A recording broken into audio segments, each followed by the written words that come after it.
Terima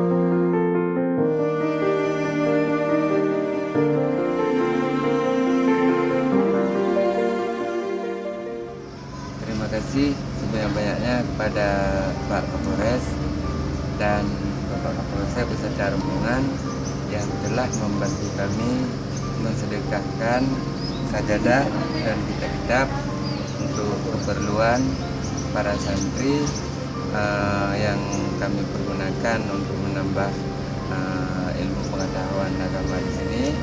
Hanya di Desa Lubuk Saka, hanya Allah yang bisa membalas biasa bapak-bapak sekalian. Assalamualaikum warahmatullahi wabarakatuh. Waalaikumsalam.